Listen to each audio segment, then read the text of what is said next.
All right, I'd like to call this Monday, October 21st, school committee meeting to order. Mrs. Yell, could you take the roll, please? Mayor Reardon. I'm here. Sarah Hall. Here. Andrew Boger. Here. Brian Callahan. Here. Brianna Higgins. Here. Kathleen Shaw. Here. Juliet Walker. Present. Can we stand for the Pledge of Allegiance, please? I pledge allegiance to the flag of the United States of America and to the republic for which it stands, one nation, under God, indivisible, with liberty and justice for all. All right, I'd like to turn the meeting over to Vice Chair Hall. Ms. Yell, could you check for public comment? I didn't get the clipboard.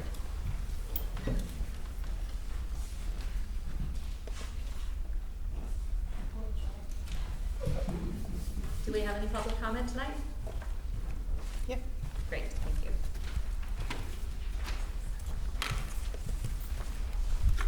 Okay, before we begin public comment, I just have a few reminders. Please keep to topics within the school committee's scope of authority. We encourage civility. Be mindful of the fact that this is a public meeting which is being live streamed and recorded for all ages in our community. Please be aware that this is not an opportunity for discussion and you will not receive a response at this time. You will have 2 minutes for your comment. Longer comments can be sent to the school committee via email. And first we have Sean Blau. Blue, excuse me. Okay. And you can just stand by this mic right here. Will do. I think somebody passed out. Oh, thank you.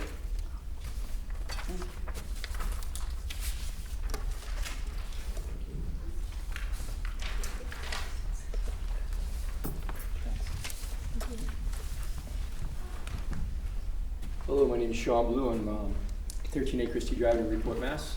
And I'm a teacher here at Newburyport High School. I had 2 sons go through the school system here. Well, came through here playing some sports and doing well education-wise. I'm here on behalf of our soccer our coaches throughout the whole entire program. I'm looking to get some more support from our coaches here. Our contracts and salaries and also just positions are not kind of up to date. I think we kind of need to revamp the whole process of the whole thing. It's kind of how it's all written, to be honest. There's like, go for example, we have 100 people playing cross-country students, and we have 1 coach with a couple assistants. There's not even a female or male coach for that with 100 kids. Probably not even safe, to be honest, with that many kids and coaches per ratio. These are things we kind of need to look at as a community and kind of revamp. Our time coach salaries need to be updated in this, and also just admin positions. Our sports programs have won the Boston Globe Dalton Award for 3 straight years. This is we've had the most success in the entire state for 3 years in sports. However, that just means that our coaches are coaching longer than everyone without any compensation. And so our season goes on a month longer or so. We don't get any more money for that, etc. I think you look at some other coaching salaries in our districts and in our areas around us, they will compensate coaches when they go on to tournaments for that. There's some stats here that are kind of just staggering. You make $3,000 or $1,000 less per position in some of other North Reading and Linfield that are on here. Now, if you make $100,000, $1,000 or $3,000 is not a lot. When you only make $6,000, $1,000, $3,000 is a lot. We're talking 30% of a salary difference in people and some of these coaches.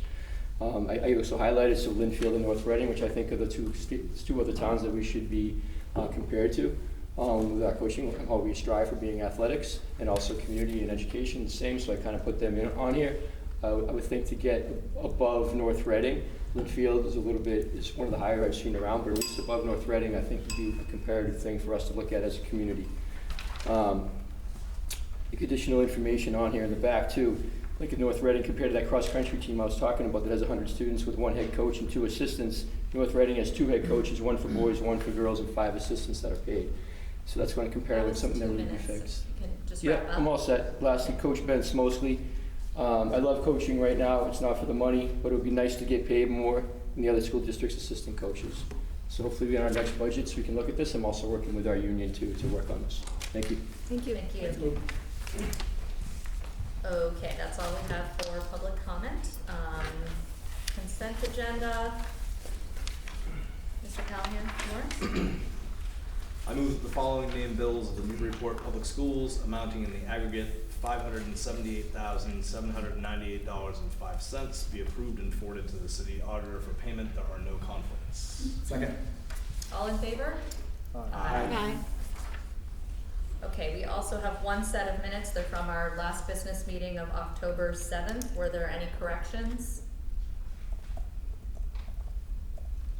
Okay, then can I get a motion to approve the October 7th minutes? So moved. Second. All in favor? Aye. Great, it is time for our student representative report. So breast hand news, play buddies are beginning between our pre-K and kindergarten and third grade students. Together, students are choosing from activities like games, reading, art, and creative play. Our older students are being responsible role models and caring friends to their younger peers, and our youngest students enjoy every minute. Students are using their new native pollinators garden to learn more about pollinators such as bees and butterflies. They're learning about the essential role pollinators play in the health of our ecosystem and food crops. By planting native plants and supporting these pollinators, students in grades pre-K to third are learning how plants and animals depend on their surroundings and other living things to meet their needs, a critical foundation for becoming responsible stewards of the planet. They will also learn about the life cycle of insects and plants as the year progresses. Through observation and inquiry, they are connecting with the natural world around them in an engaging and playful way. Students have begun earning tokens for the NEF book vending machine. For the first term, students will work on completing a new level in Lexia, one of our digital literacy resources. Every Friday, we will announce the student who has earned the most token to come to use the vending machine. This has been a lot of fun, and we are grateful to the NEF. At the Mullen, all Mullen fourth graders participate in the dune restoration project with the University of New Hampshire. Mullen School is implementing Discovery Fridays once a month for the Mullen students. This has been a Mullen goal for years now.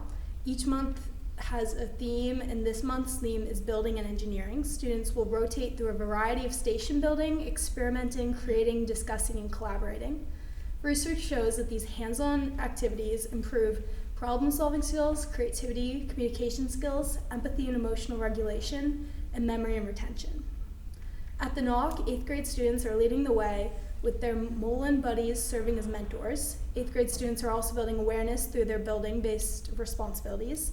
Each 8th grade advisory is assigned to a building-based responsibility such as recycling, cleaning up the grounds, updating school signs, and more school community responsibilities. The NOC is getting ready for the Community Jack-O-Lantern Night on October 29th. We hope to see you all there. At the high school, the NHS band is traveling to Amherst on Saturday to perform the halftime of the UMass football game, along with dozens of other high school bands and the famous UMass band. This will be an amazing day of high-level music making and fun in an atmosphere of big-time college football. NHS students Katie Seaton, Mila Baptiste, Lucius Nelson, and Lila Coffey perform original poems at the Newburyport's Indigenous Peoples Day celebration on the waterfront. And that is it. Thank you very much. Thank you. Okay, next we're going to hear from Brett Murphy. You can come on up just over to the mic here, and Mr. Murphy did provide us with a couple of handouts that you should have. Can you get these?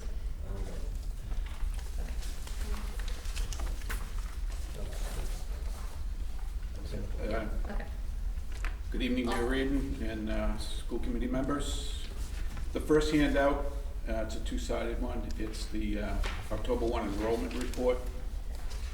A couple of things, highlights. We had 1,285 total students. Newburyport was up 4 students this year. We now have 33 at Whittier Tech. It's all listed town by town.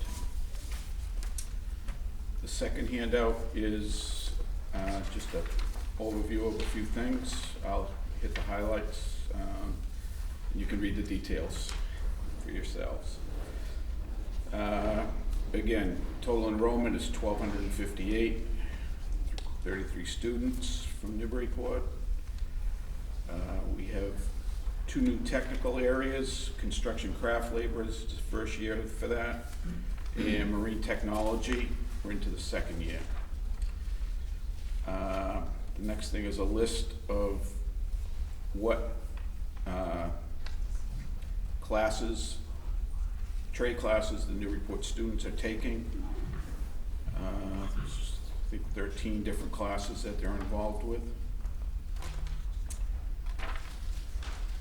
Go to the next page. Whittier Tech has been designated as an early college school. Whittier Tech has been named a school of recognition. We will be offering the senior exploratory program for high school seniors in the second semester this year. Last year, there was one student from Newburyport that took part in that.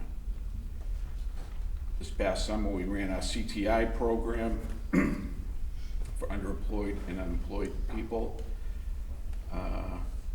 Newburyport had 4 students that took part in that.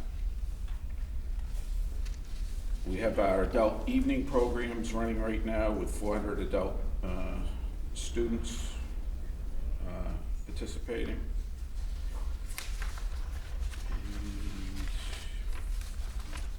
The next page in the small print is a list of co-op partners in the Newburyport area. There are several. The UMass Donahue Institute doing listening sessions on October 29th, November 12th, November 19th, and there is a sign up on our website for that. The goals we're still pursuing, a new high school with as a modern facility, expand the access to post-secondary education for the Whittier students, increase Whittier enrollment, and identify more funding sources. The open house for Whittier is on Sunday, November 3rd. That's geared towards the elementary kids, 7th and 8th grade, but anybody is welcome. And Whittier Tech will be doing a veterans breakfast on November 9th at the Poets Inn. If anybody's interested in that. Any questions? Could you explain what the UMass Donahue Institute is? I'm not familiar with that. That has to do with the shared campus. Oh, Yeah, okay, that's what that's referring to? Yes. That's the Okay, consultant there. thank you. What was the answer? Yeah, can you explain? So the consultant that's working with Whittier and Northern Essex Community College right now is the UMass Donahue Institute. So they're having listening sessions, there's 3 of them. We're gonna get them up on our website so people know about it. And we'll send out some information, but they're having these all over the 11 communities. Excellent, thank you. So that name refers to the collaboration, potential collaboration between the 2 That name is the. institutions? That's the consultant. That's the people they're working with. Oh, That's the got it. consultant. Okay. That they're working with, yeah. Thank you. Thank you. But I just had a question. Yep. Oh, go ahead. You go No, first. that's No, okay. go ahead. I was just going to say, I know that, it's, can be a hassle to come out here to, on, once a month or whatever it is to come, but I really do appreciate it, and this is a lot of good information, that I didn't know before about Whittier, and also just, you mentioned this in your report, but for everyone to know, it's a quite a substantial accomplishment for Whittier to be named a school of recognition in the state. In 2024, they hit about 90% of their accountability targets across the board, and so, really great, and kudos to all the teachers at Whittier. Yep, we appreciate what they do up there. My question was just, I know earlier this year, they had some preliminary talks with Merrimack around tapping into their sewer. Has that progressed at all, or is that just still in the That's discussion still- phase? Still, Okay. being talked about. Yep. That's a ways Right. down the road. Right. As you know, those projects take a long time. Yeah, no. Yeah. And I think, just so people know, even the, UMass Institute and the NECO thing, that's years and years down the line too. So, hopefully we're all moving in the right direction to figure out a lot of these things, but it's gonna take some time. Is that it? Anyone else? All right. Thank Thank you. you. Thanks for Thank you. coming in. Okay, Superintendent, do you want to introduce Sure. school councils? Yes, so we have school council presentations, and I think first up will be the high school. Ms. Wolf, do you have the clicker, or do you need the clicker? Very I have good. a clicker. Just see if it's up there. Here you go. So this is pretty much, the presentation is more talking points, but the full school improvement plans on the website, and I think we linked it on the agenda, so. Here you go, Mr. Wolf. All right, well, Pass the thank you very torch. All right, well, thank you for having me here tonight. And so here's just our presentation regarding the high school's school improvement plan. And I do want to thank all of our members who are part of our school council. We have 4 parents, 4 students, 4 faculty members, and our community members. And then I'm supported by my administrative team as well, Mike Testa, who is also here tonight. And just to kind of give a little background information in terms of the development of our improvement plan, where it was a little bit of a different approach over the past year and a half, where we've been going through our accreditation process with the New England Association of Schools and Colleges. So a year ago, we underwent a pretty comprehensive review and self-study with our faculty that also involved meetings with parents and meetings and then feedback from students as well, and the community at large. And then a visiting team came in last fall, and then they wrote up a report and gave us a lot of feedback. And so that feedback, a lot of it is really incorporated into the improvement plan. They come back again next fall as well to evaluate and assess our progress with kind of what they've helped us to identify as areas for our own growth. The most exciting part of their feedback, a lot of what the faculty kind of wound up writing out in the self-reflection, was very much consistent with the visiting team's focus for us. So our first goal really centers around the Portrait of a Graduate, which is a big part of the district's school improvement plan, and just really embedding that throughout our entire school program, but really with an emphasis to increase student engagement. And the tools that we would be using to measure this by is the state's vocal survey and then our own internal school climate data. And just to kind of summarize some of our actions that we're taking, so there's the constant review of our curriculum maps and our curriculum teams really working to embed the skills that are part of the Portrait of a Graduate into those. Last year, our teachers, and it's really a district-wide effort, what they've done is they've broken down kind of those big buckets of the Portrait of a Graduate, those 5 areas, into I can statements, and which our teachers are using as placemats in the classroom to really engage students around the skills that are a part of the lessons, which is really a major focus for us, is really getting students to the why of the lesson and really leveraging the skills that are part of the Portrait of a Graduate to do so. The other piece that we also learned from professional development that we had received last year is really trying to think forward in our units around powerful learning moments and really trying to leverage the iPad as a tool that can support us in that way.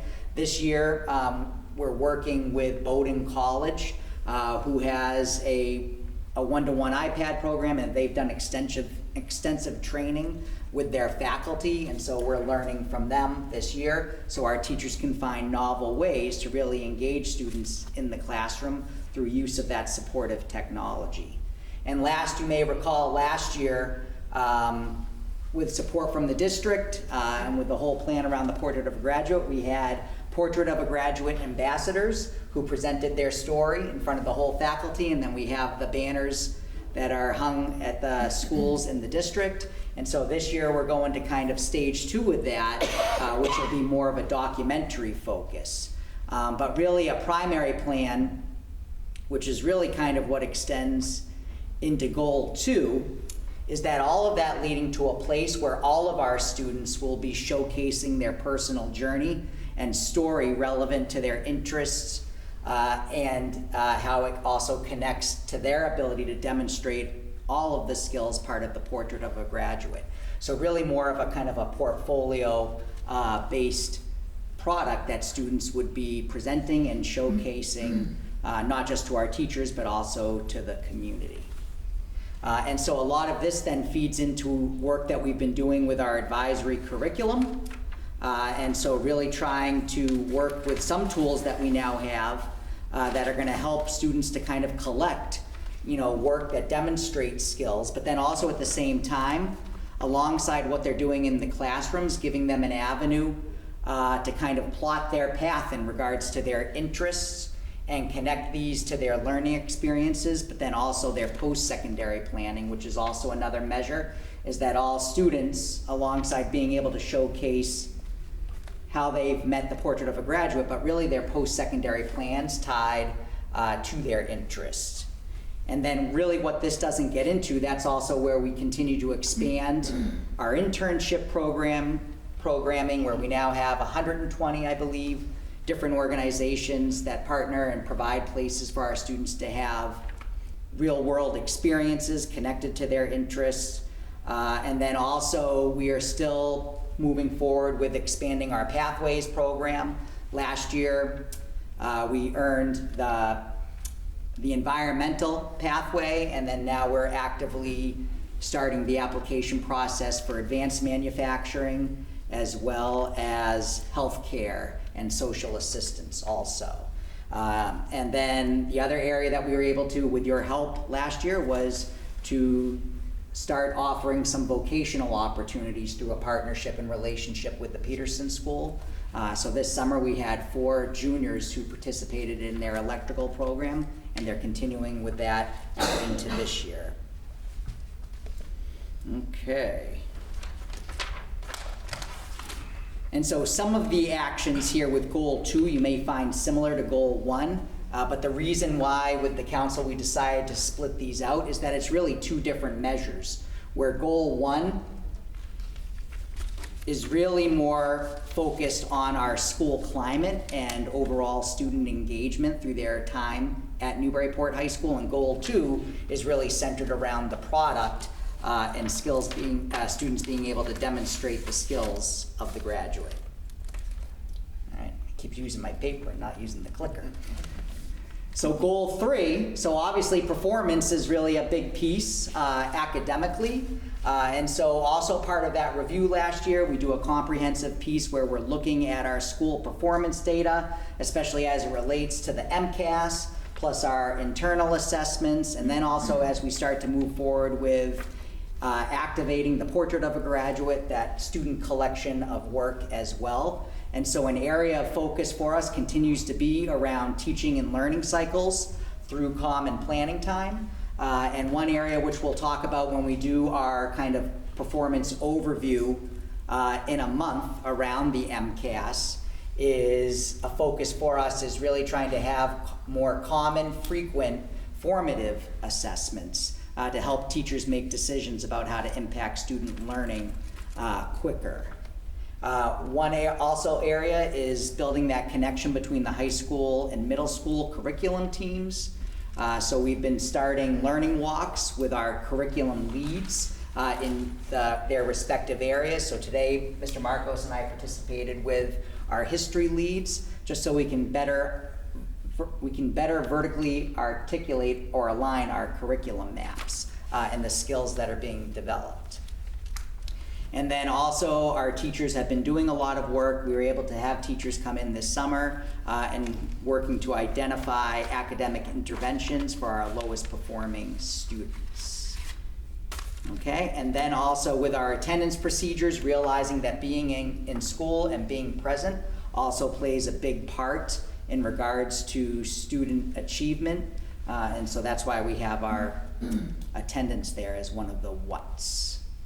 And then last, and this was one of the areas that kind of came through the accreditation process as well, and kind of getting us to think a little bit forward on, is how we can make better use of our building space and more efficient, where we've had proposals in the past going to MSBA that were also very expensive, but really trying to take a look at our current building spaces and how we can better make use of them, but then also making sure that we're having things taken care of for the different programmings that we are now creating, such as our Pathways program. And so right now with this team, support from the district office as well, and also some support from the NEF, we've really taken a comprehensive look at our basement area, which can be much better designed and utilized for some of the pathways that we're starting to develop.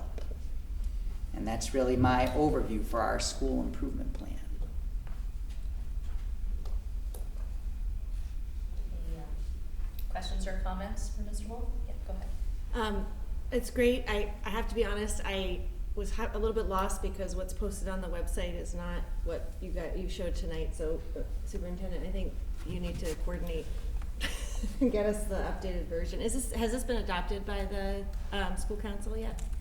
We just started, so last year, this is the adopted version. Okay, Yes. so this is not the version that's on the website. Okay. I mean, overall, I think, I appreciate it. I was sort of responding to it as I reviewed it. I think overall it looks great, and there's some good, it's a different format, so it's a little bit different to adjust to. I guess, based on some of the comments we got tonight, and things that have been priorities of mine since I started, and I know we're working on, but sort of the continuing support for foreign language and theater and arts programs. How does that fit into these goals? What area do you see that in? Well, I would place that that all goes under goal 2. Mm-hmm. So as we're and that's what I was trying to emphasize with some of those other projects that we're still working to build, and where we had a lot of work done with our whole arts program 2 years ago, and then that's now a big driver of what we're doing even with the iPads. We had a lot of summer work done this summer, where our art teachers were working side by side with our academic core teachers, in just terms of getting them to think differently about how they deliver their lessons and their units. So that was extensive work done, but based off of professional development the art team had.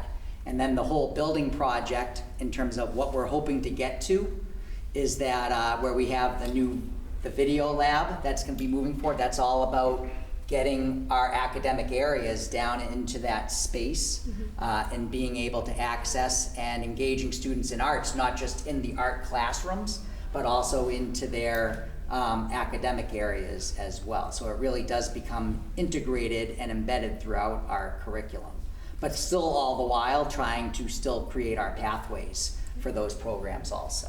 Thank you. Yep, that's definitely a big piece. Great. Go ahead. Thank you for sharing this again, just because I couldn't get to review it ahead of time. I just have some overarching questions and comments, but I think the biggest one is that you mentioned that the accreditation conversations help lead to this plan, but I would really like to understand better the data and evidence that you use to create the goals that you have here. Why are these the goals that you've chosen instead of something else? What is the data telling you that indicates these are priority areas for you? And then secondly, which builds off of that, I don't see any of them as measurable. So your goals, I think the goals are great and they're pointing all in the right track, but they're just not measurable. And I'm wondering if you could go maybe to the the first one or the third one. So like this one, you note here that as measured by vocal and internal school climate data, which is great that we have a measurement there.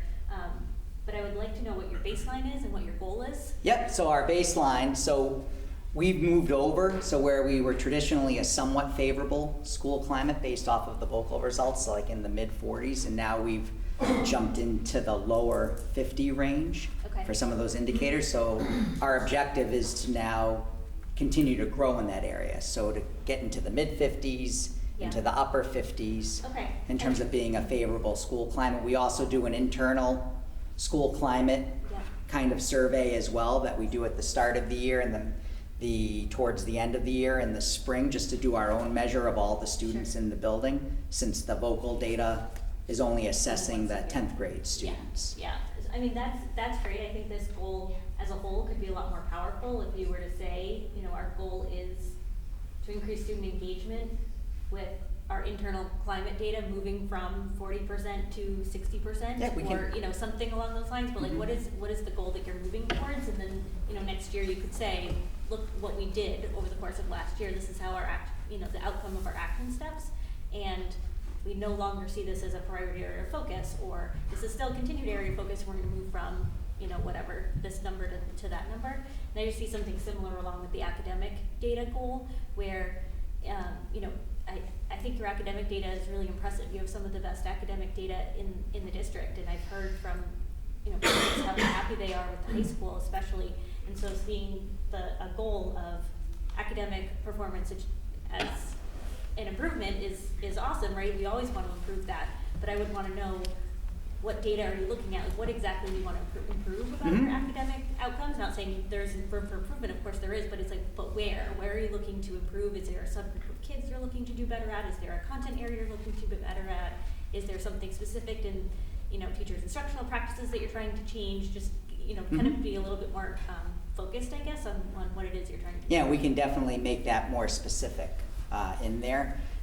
Just for the purposes of the presentation, so obviously our MCAS results with achievement kind of being a big factor where we did kind of drop kind of in that achievement level, but then our emphasis really has been around student growth. So where that SGP is always a big piece that we're looking at, and we had very strong results for our growth percentile, but with obviously the achievement piece still being a main focus for us, and that would be a priority here.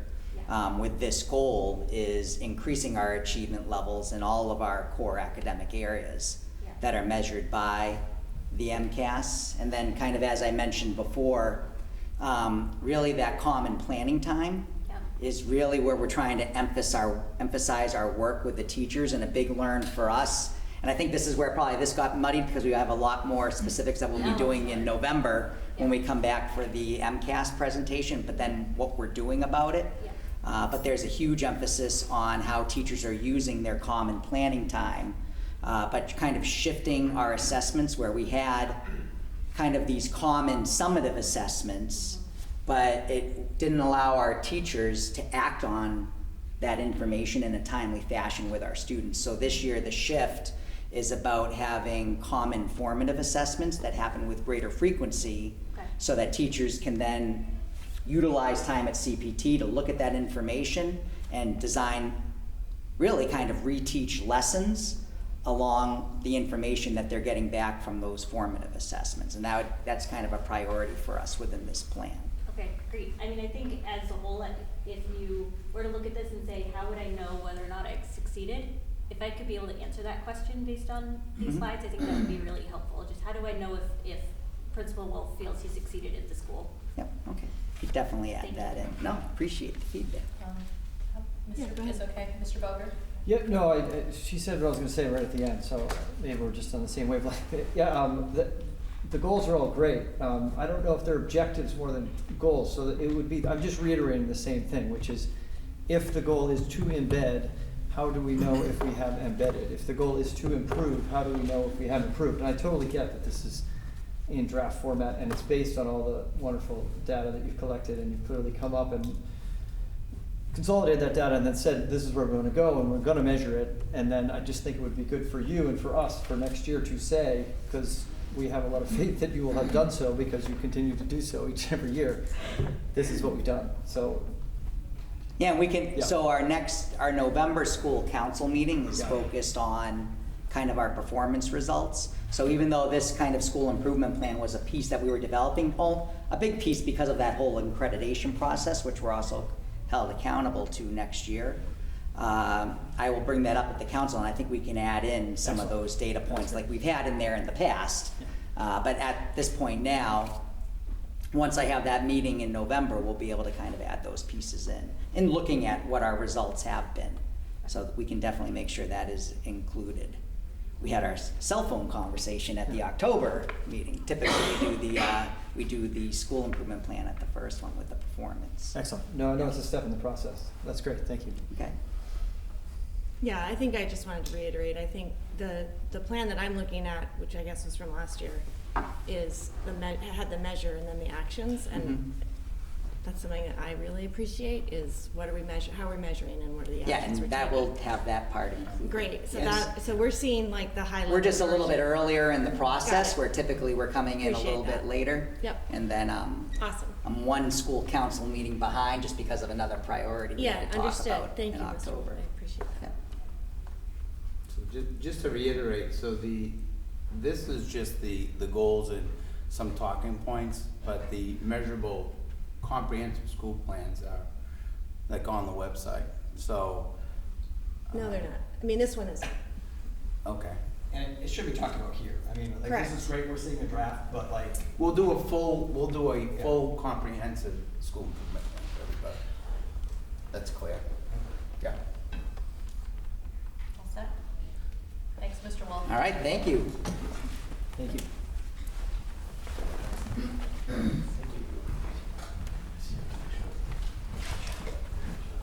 Hi, everybody. Right. So, it's very similar to Principal Wolf. Just, thankful for our school council who's supported me. This is essentially year 3 of our school improvement plan. So we're in the process now at starting in our November school council meeting is looking at updating our school improvement plan. So when you look at, just obviously you see the names there. We have 2 teachers, we have 3 parents. And we are looking for a community member. So we lost Lee Gordon from NYS. I just had some early commitments because we do meet early in the morning. So if you know any community members that would like to join us, send them my way.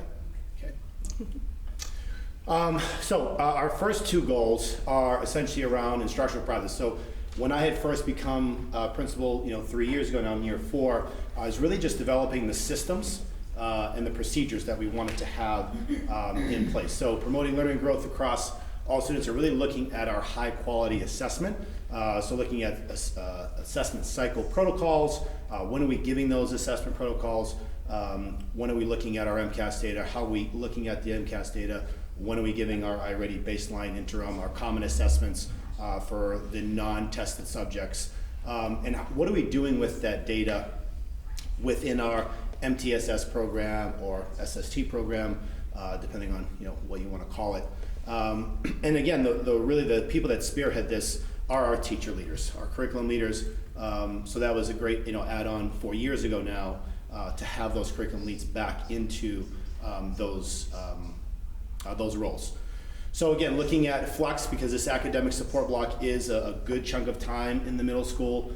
So again, we've looked at that. So we have had one thing. Let me backtrack. One thing that I want to say is we're in year 3 of this school improvement program, this school improvement plan, and we have accomplished so much.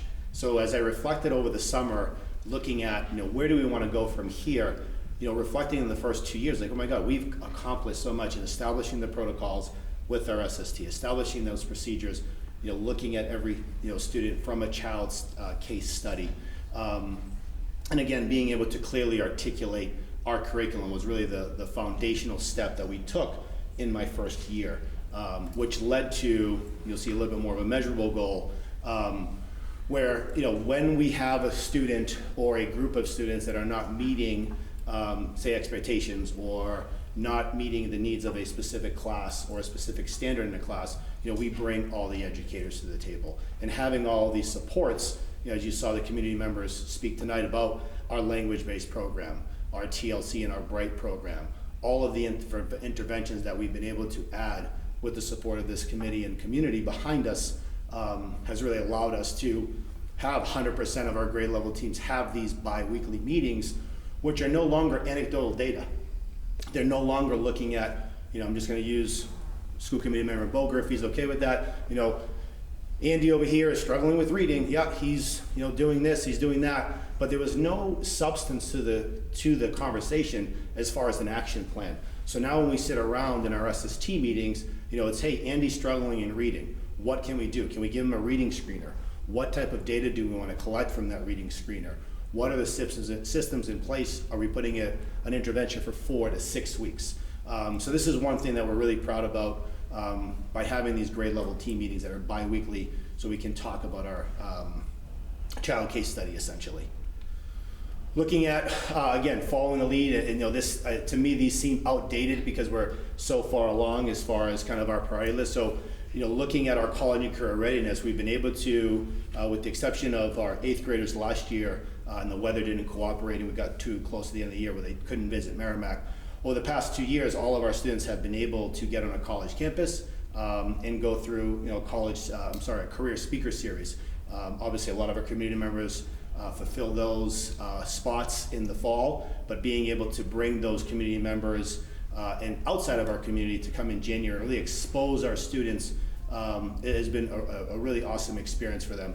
So one thing that we're looking to do this year, I met with Mr. Smith, our CAP advisor, just last week, trying to get those college visits a little bit earlier in the year. We usually do them just during March Madness. We thought it would be cool, like March Madness with the NCAA tournament, and fits with the our PBIS model in March. But we're like, hey, let's get up to a campus a little bit earlier. So he's been working with some area schools to get us in November and then potentially in December, depending on the weather. So again, it's just really exposure, which really will again create these opportunities for our students. So when they get into the high school, they can have these things to talk about with the guidance counselor. So looking at these digital portfolios, which obviously you guys are very well aware of, our student-led conversations and our showcase. So again, digitalizing all of that, so a student comes into the high school and now can have those conversations. Yes, I did visit 3 schools. Yes, I have seen 15 careers. Yes, I know what my academic data, I do know what my behind the scenes data is. So it's much more fruitful discussion as they come into the high school versus, kind of the, I think, back in the day, when I was in high school or getting into high school, there was not as much exposure as we have here within the Newbury Public Schools.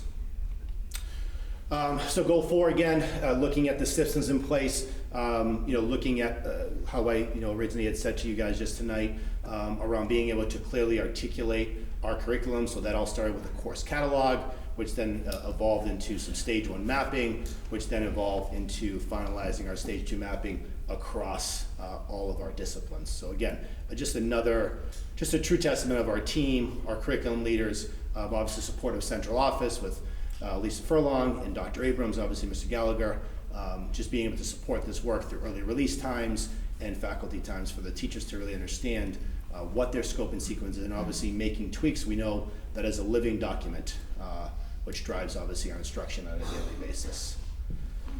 And then lastly is just around our PBIS. There's also some MyCap / college and career readiness advisory curriculum. So again, these are all areas that are essentially established, and we've kind of checked off those goals this year. So really looking with our school council moving forward on how do we expand these.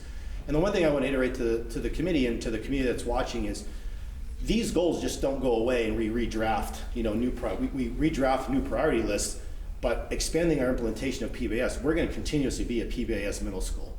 We're looking at expanding town hall meetings at the grade level meeting. We do in certain teams, we do something called the Knock Rock, where teachers will highlight at early release a handful of students that have shown the values of the PBIS model: respect, responsibility, awareness, and kindness. Again, making those community opportunities where we have pep rallies that are focused around PBIS. So when I stand in front of you, whether it's later this year or next year, looking at these goals, these will still be the root of what we're doing, but then we'll obviously have a new priority list, which will obviously follow suit from the high school, looking at our more of a comprehensive outlook at the portrait of graduates, since that is coming to life into our day-to-day language. It's no longer a vision, it's a part of our operational language. So that's kind of the overview. I know you guys have heard it 3 times now, but any questions? I think that you've already heard our sort of comments about the last one about measures, and I think we'll probably reiterate that.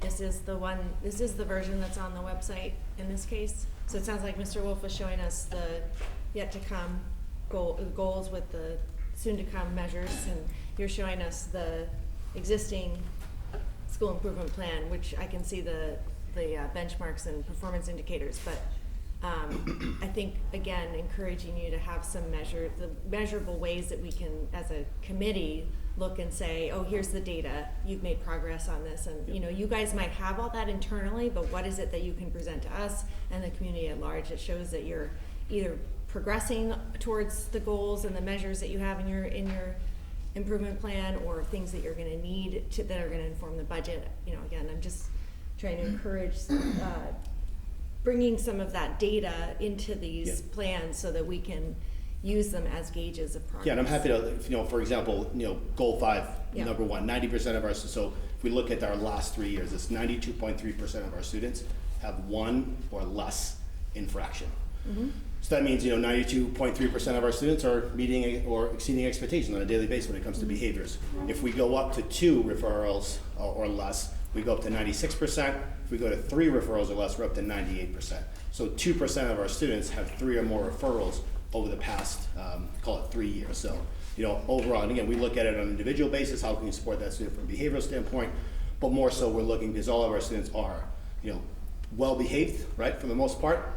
We have some minor behaviors obviously in middle school, but then obviously we look at that and say, how can we improve, let's call it recess and lunchtime, where it's unstructured time, where we typically will see, most of our, middle school behaviors come out. Great. So. Good. Just along those lines, go back to goal 4. Yep. Like, to me, I would like to see that be addressed, because I think we know after the last couple of years of data, like where those areas are, but for a goal to be to identify those areas, I think we should already know what those areas are, right? And like for math, for example, for 7th, 8th grade, I know that's a big area that we're looking at. I don't know when the final version's gonna be, but I think that's what we need to see and where we currently see ourselves and how we're gonna change and get to a higher level. So I guess it's not a question, but I'm just saying. Yeah, and so again, it's, so how I read this is we're developing, a yearly cycle of curriculum materials. 100% of our content areas are, have their completed stage 2 mapping. From there, based on the data, we're gonna address our instructional practices. So we know 8th grade math, let's take a look at that. We've given information in prior, last spring, around 36 out of 50 algebra kids not meeting expectations or partially meeting expectations on the MCAS, right? The data this year is no different. This group of students that you have in front of us now as 8th graders is the first group that we put summer curriculum in front of them to say, you've got to prove to us that you got to get in the class. So they did a comprehensive, it was about 6 to 8 weeks independent kind of pacing of a course that our 8th grade and 7th grade teams developed. And those students had to meet 3 benchmarks to get into the algebra course.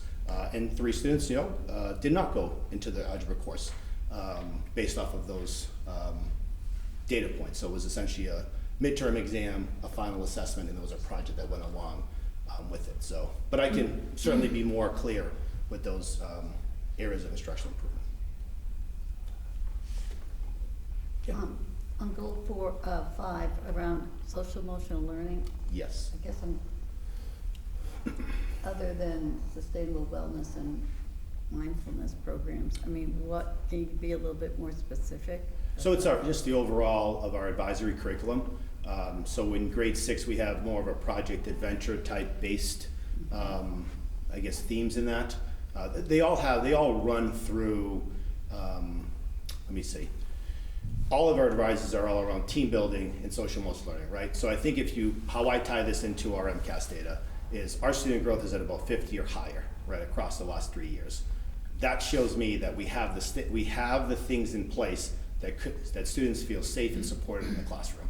Our achievement level isn't there, so then we look at, as the mayor pointed out, looking at those instructional areas for improvement there from achievement.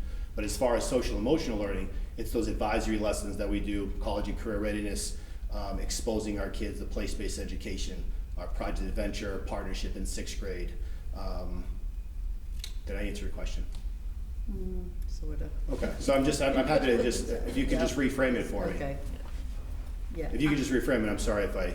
Yeah, I guess I'm more curious about sort of peer interactions and that. And I can give you a data point. So if you look at our signs of suicide, our SOS data, our SOS data since 2019, the students that screen in has decreased every single year since 2019, including the year of COVID. So that's one social emotional, just in 7th grade. That's just one that comes to mind. Yeah. Ms. Kins? You already know my bend on measurable, so we won't get into that. I don't want to sound like a broken record, but my feedback for you, just in looking ahead, because I know you're going to go into the next 2 to 3 year cycle of improvement goals, is especially as you were new to take over the building 3 years ago? Yeah, I'm year 4 now. So, yeah. So, I completely agree with you that the systems and structures are the first thing that you needed to implement, and I can see that. in the plan that you've presented for the last 3 years, and I love that you're able to say, these things are in place. We now have SST meetings that use data, and we don't use anecdotal data, and we're using this, and we have an MTSS system set up. So what I see, all the systems and structures, what I see is the next step in this plan as a whole is to make it more student focused, because I see a lot of this, if you read all the goals and a lot of the what's, they're very adult focused. Like this is what the adults are going to do. You know, adults are going to implement this and this and this. They're going to do this PD and have the, this meeting, etc. And I think that your next step for the next set of these goals could be, what are students doing, or what are students being impacted by? So students will, experience this in the classroom, or students will improve on whatever measure you choose from this point to this point, and then all those what's are, well, how are teachers facilitating that environment for that to happen? But I would love for those goals to just be more student focused, rather than what the adult input is. Yeah, thank you. So, Awesome. all right. Thanks, everybody. Thank you. Mr. Marcos. Thank you. Ms. Rossi. Madam Chair, someone?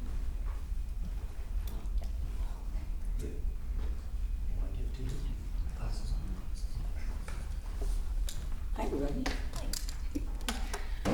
So on the website, we do have measurements and outcomes. We have the what, the who, and outcomes and measurements. So goal 1 focuses on academics. We're always looking at data. We have done a lot of work now since we've had coaches, and Tom Abrams in a great position, coming in and meeting with not just the admin, but they're all meeting with the teachers consistently. We just ran a staff meeting, digging into MCAS, looking at the specific standards, specific areas of strengths and weaknesses across the board. So that first one talks about we're always looking at data. iReady Math, we're in our 2nd year. We had some nice improvement on the MCAS from over the past couple of years, and in using iReady last year, there was some nice improvement on the math MCAS. So we're hoping that will continue, where the staff is really enjoying iReady Math, and it's been very successful across the board. We're looking at MyView, being led by Lisa and Tom Abrams and Kelly Garbarino, looking at how we're implementing it, what we think is working, what we think isn't working, specifically digging in a little bit more to the writing piece of MyView. I think the teachers feel like the writing piece isn't, I don't know what the word is. Inadequate. Yeah, I get, but yeah, they feel like it's more robust. That's what I was trying to say, more robust. Like they think, our teachers believe the writing could be more robust. So there are other pieces. It's not just the MyView writing that we do, but that's a part of it. A number of the parents, you heard them speak to our language-based programming, which is phenomenal. I teach trauma courses for Lesley University, and I am telling you, nobody has the type of programming that we do with that language-based programming. We are keeping students in district with that programming, and we have data upon data upon data going back years now, from when we first implemented it, looking at the improvement that we have for our kids. And then, of course, we want to continue to look at robotics, coding, media technology, just continue to stay current with that kind of work. Oh, I keep forgetting I have this. This is something we've been working on for a long time. It will never go away. As you've heard about mental health, anxiety, increase in suicide rate in high school students. So this is all tied together. The trauma-sensitive approach is the why of what we're doing. PBIS is like the how. PBIS aligns with trauma sensitivity. So we do cyclical training around not just our PBIS, but the trauma and learning for new staff, for staff that have been here for as long as I have. We could continue to reiterate it, review it, learn about it. We're looking more now too at co-regulation and resilience building strategies because we're noticing a lack of resiliency. We administer the BIMUS. We will continue to do that. That has specific data. Always happy to share that data with you. We have all kinds of charts on it. It's the Behavior Intervention Monitoring Assessment System, and it looks at social, emotional, and mental health supports. We look at that data. We do it 3 times a year. We look at it we look at each individual student and see any areas that might have red flags.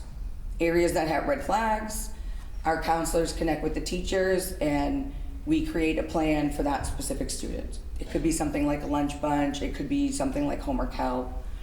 The cultural competencies work we've been working on, we've diversified literature. I heard somebody else say this tonight and I fully believe in this. All of our students need to see themselves represented in our curriculum, and the literature is a good way to be able to do that. And as Lauren Mahoney said on school council, she's one of our school council members, we are looking at parent involvement and how to get parents involved a little bit more at the 4th and 5th grade level. Feels like it drops off a little bit from the res. I don't know if that's because people just loop us in with the knock, but we're still elementary, they're still little, and we still want to make sure that we have that parent piece, both for the fun stuff and for coming in and seeing what we're doing for academics. And then this is really looking at, it seems like we focus a lot on specific academics or specific, like sports is a big deal. The kids get recognized for sports or really recognized for something specific academically. We want to look at really the whole child more and how else can we acknowledge the growth that students are making individually. Not everybody's going to be a math genius. We want to be able to look at our growth, our students that are like coming leaps and bounds in collaborating with others. And so how do we do that and make sure those students feel recognized as well? And then we tie that in a little bit, I think, with the student agency and leadership opportunities. Ms. CP, the assistant principal, is running student council. Teachers are implementing different student choice activities. We had our first Discovery Friday. The kids were amazing, better than we could have imagined. They were able to choose whatever center they wanted to go to, and they could stay there or they could hop between. And kids were really able to show their specific skills and talents around building and engineering. It was really cool to see. And we do have some classrooms that are piloting student digital portfolios at the 5th grade. So that gives that student voice a little bit more for the student to speak to their portfolio with their parents and the teacher. Great. Talk fast. I have a question. Anyone? Questions, comments? Yes, go ahead. So I love that you talked about the focus on parent and guardian involvement, because that's I understand it's been a goal over time. I think it is partly the school structure, right? They move from the Bres and it's like a certain type of school, and you get into the Mullen and it's like, where am I? Kind of. It is, yeah. So yeah, I would love to hear more about how you think you can. I mean, I love the ideas you shared, but also just how you're going to measure. Again, we're going to keep saying this about measuring, but maybe there's some creative ways we could measure that, or is there a survey tool we could use? Yeah, so the school council is in the process of developing a parent survey. Awesome. Lauren Mahoney mentioned it earlier. Yeah. That's looking exactly at those kinds, like the opportunities, and trying to find out what else would you be interested in doing, seeing, being involved in. Awesome. And then, I love the example of trying to cultivate the whole student and figure out ways for particularly just confidence in self and ways we can recognize students in different ways. So I love that. That's all great. And again, that's hard to measure, but I think some of the anecdotal evidence you shared might be the ways we measure that. You know, Yeah, I mean, we're in schools. There's quantitative data and there's qualitative data, and and we can speak to both. Like a quick example is the NEF with our book vending machine, which is amazing. For us, the way we set it up at Mullen is students are setting individual reading goals. So it's that individual student. That student doesn't have to meet a score on something to get their coin, to get their book. They set their reading goal with their teacher that they can, accomplish. We want to make sure, obviously, every single child accomplishes reading goals throughout the year. So that, that's something that's measurable, the number of kids that, they'll all get a goal at some point, but, we're already at kids at the vending machines, and it's a huge hit, and it's really beefing up our kids' passion for reading. It's awesome. Great. Anyone else? I'll just double down on the measurable aspect of this. I think there's a lot. I love that the improvement plan talks about academic achievement, it talks about SEL, and it talks about the whole student. So you really have all aspects of the student's life in 4th and 5th grade, which is amazing. I'm just looking at the form online. Your measurement, for example, increased student engagement is the number of choice projects implemented in each room, the number of students in students council, and the number of student-led assemblies. Those are all great, but I think you could put numbers behind them. So I'm not sure what your goal is, how many, if I was one of your teachers, how many choice projects do you want me to do? Or how many choice projects do you want kids to experience? And, Sure. What would that look like? Or maybe you use your own student survey and you want to see an increase on a particular line that, whatever that might be, just creating something that's measurable for yourself so that if you're able to see achievement over time. And I think the same with the academic portions. You have in here staff discussions on implementation and staff discussions on what's working or what's not working, but how would you actually quantify what's working and what's not working? So I hear you, and I agree with that. I also still think there's qualitative data too. That's definitely hugely important. If you want to include that, how are you going to indicate what's the qualitative? All of the teachers sit and look at the school improvement plan too and talk about it, which is just so you know, it's not just my school council. Yeah. We do all look at it together. Yeah, I agree. Qualitative is super important, but how would we be able to see it, know it, feel it? Yeah. Like I could give just a good example would be the number of students in band, chorus, and orchestra now. We went from maybe 50 to over 200 right now because of the format that it's changed. So that's amazing. I hear that kind of number sense. Yeah, awesome. I just, this is just really well worded, and I this one's really hard to quantify, so I just want to say thank you for taking the time to do this, and clearly you guys talk to each other, which is wonderful, because it's very age specific, so I understand you're trying to create an integrated, holistic vision, and there's a lot of districts that don't even go this far to talk about defining school success beyond academic measures, so it's wonderful and it's above and beyond. And then you have Principal Marcos talking about implementing rigorous academic content. So that needs to come in at some point, and this really sets it up well so that, hopefully these 4th and 5th graders are building all that confidence that was mentioned earlier. So I would love at any point in time if anybody wants to come to Mullen, and I'll walk you around and spend some time in the classrooms. Always, always, always happy to do that. It's always fun to see what the kids are doing. Yeah.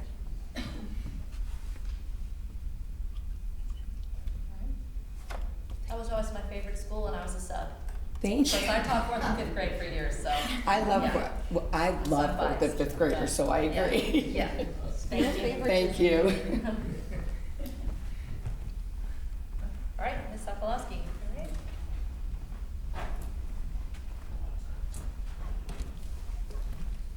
Okay. Well, thank you for being here. I can go on and on about the Bresnahan School Improvement Plan because I'm excited about it. We have an amazing school council. teachers, parents, and community members. We have Christy Teal here tonight, who's been super supportive, and we also have Mr. Fish, who I don't know if he's still here, but he was watching, and his wife is on the school council. And we have Tom Goodwin behind the camera, who's an extremely important part of the Bresnahan as well. So amazing group of people who have helped put this plan together, and there are some former school council members whose terms have run up, and this is our new current school council, so there's people beyond this listed here to thank as well. Okay, so the first goal, Bresnahan students will become literate across the disciplines. You might recognize that goal. It aligns with our Portrait of a Graduate, and as a school council, we felt that that was important to directly align with the Portrait of a Graduate because we are where the youngest Newburyport students learn how to be in school. And they see the banners on the wall of the NHS graduates, and they're learning foundational skills, in pre-K through 3rd grade that will travel up through the Mullen, through the NOC, and then to the high school. So the first goal is administer the iReady diagnostic assessment. Classroom teachers will meet with their grade level teams and math interventionists and our math coach to review the data on a regular basis. They determine best practices and differentiate to promote student growth, and we measure this by the math screener, which is reviewed with other data as well, such as formative assessments, unit tests, exit tickets, to plan individual student development programs. We'll also continue implementation of the iReady math curriculum, so the goal above was specifically to the diagnostic assessment, but we're implementing the full curriculum as well. We're in our 2nd year. And within the curriculum, we are clearly stating learning goals, we're promoting problem solving, and we're facilitating math discourse. So that's measured by, what is going on in the classroom every day. The math coach and interventionist will also look at, what the teachers are reporting out during their day-to-day lessons and monitoring progress on a weekly or bi-weekly basis. The math coach and interventionist will also review the iReady growth monitoring data to determine the likelihood of students receiving math intervention meeting their own personal growth goals. Our third goal in this section is to administer the dyslexia screener in the early fall or in November for our kindergarten students. This is part of the DESE early literacy screening guidelines. And our goal here is to identify who's at risk for early literacy skills. We analyze the data, we analyze what we can do to best support students who might be showing signs of dyslexia, and we implement research-based interventions based on that data analysis. And this has been practiced for a while, but it's still a current goal because we can always continue to improve. We have a great language-based and strategies-based program in the 2nd and 3rd grade, but if we can do a little bit more to recognize what's happening in kindergarten, we might be able to strengthen that intervention earlier. The next part is 100% of students will demonstrate reading growth on DIBELS. We believe all students can show growth at their grade level to meet grade level benchmarks. We measure this by data analysis to show students moving up the risk categories from at risk to some risk to benchmark. And then we design and implement a scope and sequence for foundational skills for each grade. We have a school-wide progress monitoring plan for all students who show at or some risk, and we review that monthly. And we change classroom reading assessments based on what the research is showing us that the students need to focus on more. And we review and redesign as needed the Tier 2 and Tier 3 instruction techniques that we're using. Okay. Our next goal is to continue My View reading, writing, and comprehension curriculum. Working with Dr. Abrams, we set a goal by June of 2025, teachers will engage in a process of developing, evaluating, and utilizing common writing assessments, which we hope will lead to a 5% increase on the MCAS in explanatory essays for our 3rd graders, and we hope to see that 5% increase on the internal assessments that we use for students in grades kindergarten through 2nd grade. We will redesign grade level reading and comprehension assessments to align with best practice for comprehension instruction based on the data that we see. We will also continue Wilson's Foundation programs for grades K through 3.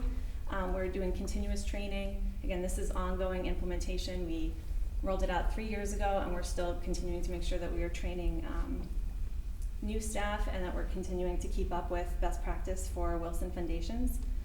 And we are using our internal assessments, the Foundation's curriculum, and internal assessments to review the data and adjust as we need to with that instruction. And then the final goal is to continue strengthening our language-based, strategies-based, and inclusive teaching programs across the grade levels. Classes host caseloads with similar goals and needs within these specialized programs, and our teachers are constantly working with experts in that field to make sure that we're keeping up with, research-based teaching and assessment for language-based and strategies-based. We, in fact, this week have a meeting with our contact at Landmark, so we're just keeping up with that professional development for the teachers. Okay, so goal number 2. Bresnahan students will develop physical, social, and emotional wellness. We'll continue to educate staff on trauma-based learning, PBIS, mindfulness techniques.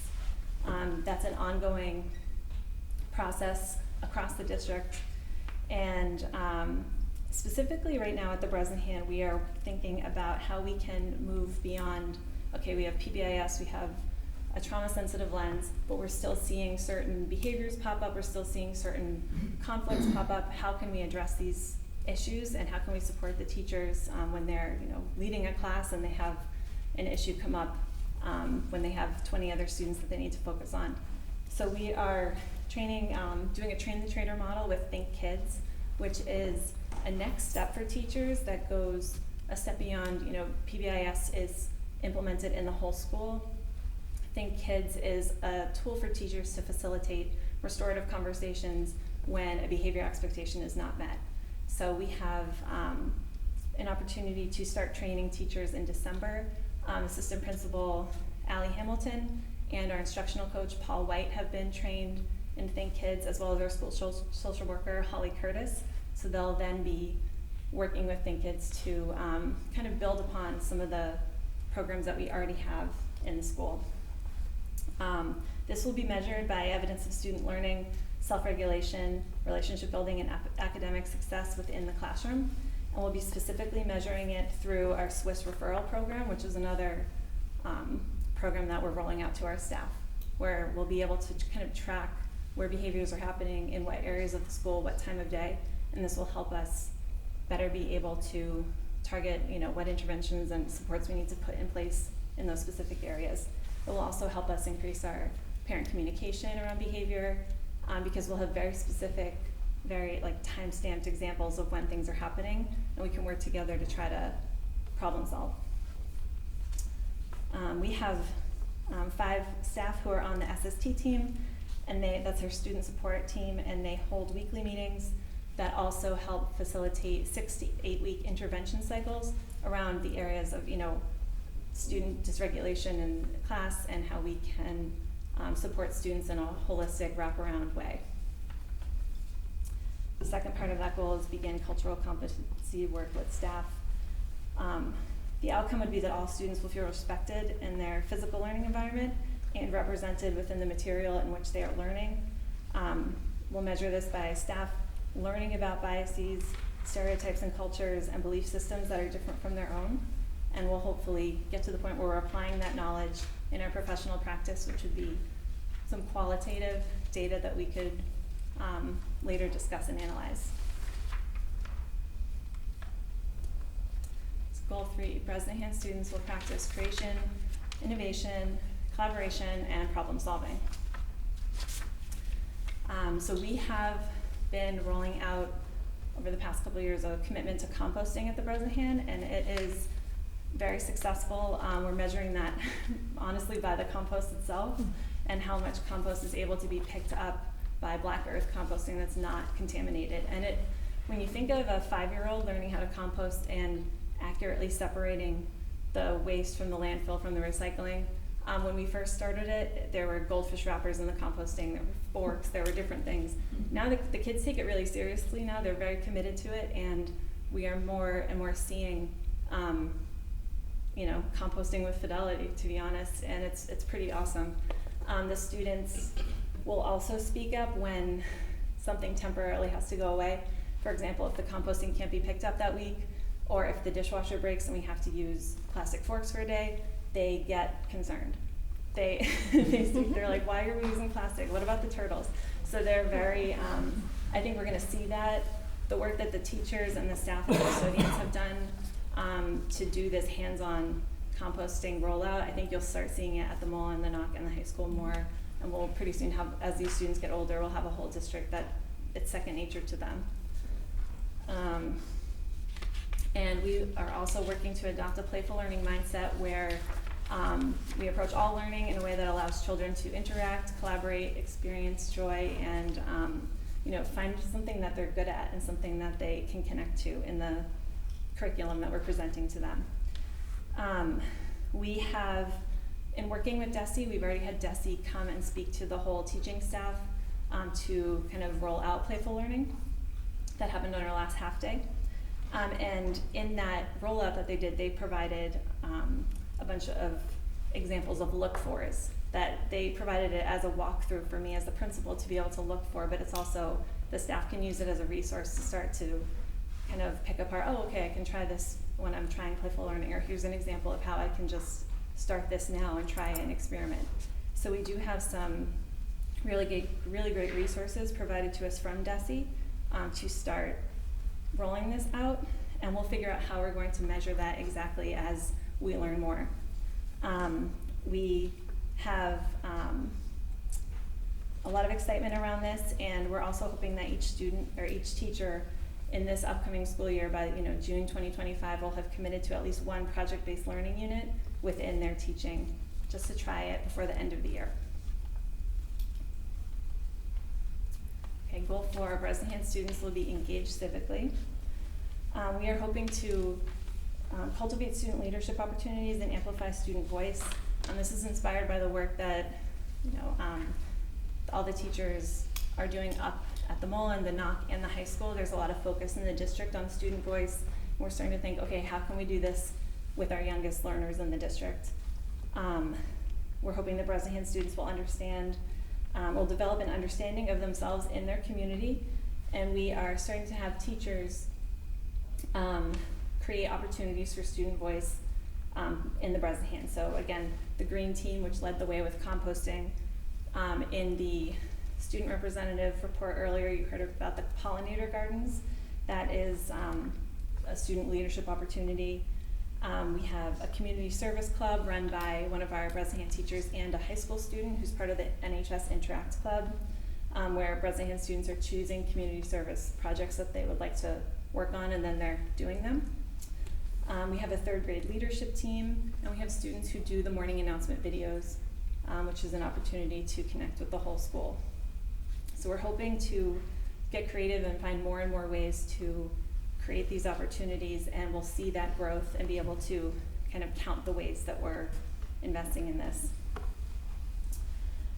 We also would like to continue to facilitate a robust after-school opportunity for our students. We have our Clipper courses, which have about 100 to 150 students throughout the year participating in an extra after-school activity provided by Bresnahan staff members. We also have a great relationship with NYS, the YWCA, and the Boys and Girls Club to get kids to have some sort of community opportunity after school. And we're always looking to expand on that and increase participation. And goal 5, Bresnahan students will prepare for life after graduation. So a huge part of Bresnahan students' lives are their parents. The family, the Bresnahan parents and families and guardian community is extremely important to us, and we're always looking to continue to develop open and transparent communication with families. We have the Weekly Wednesday, which goes out. We have a great relationship with the PTO. All of our classroom teachers are sending out newsletters and have really open two-way conversations with parents, guardians, and family members. But we're always still looking to try to communicate how we do things and why we do things. As you know, schools, there's always so many things happening throughout the day, and there's some big decisions that are made that they have 10 to 20 action steps that have to happen before the decision is made. And how can we try to let parents know of our thinking as experts and educators and leaders and teachers? How do we get them to understand what we're thinking and why we're doing things while we're making decisions, so that they feel like they're part of the process and that they trust us? So that's something that is a goal for, just talking to my staff. Everyone seems to be on board with how can we continue to just show parents that we really deeply care about their children, especially because we have the youngest children in the district, and it takes a lot of trust for parents to drop their 3, 4, 5-year-old off with us for the first time. We have the DCAP, the District Curriculum Accommodation Plan. We have the Student and Families Handbook. We have a lot of things that are great resources, but how can we try to get those broken down and digestible in front of families more, so that they just start to know how we operate as a school and as a district. Some ways to measure that would be qualitative feedback during the school council meetings, where we have parents in the community talking to other parents and just kind of getting some feedback on a monthly basis on how things are going. I love the Mullins idea of a survey, and if they do that, I'll probably copy it for the Bresnahan and get that out.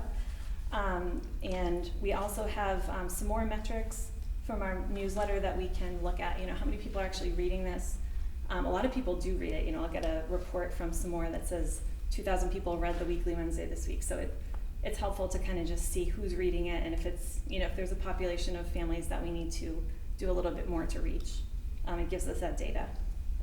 We also have, we had a Title I breakfast last week. We have an EL family breakfast this week.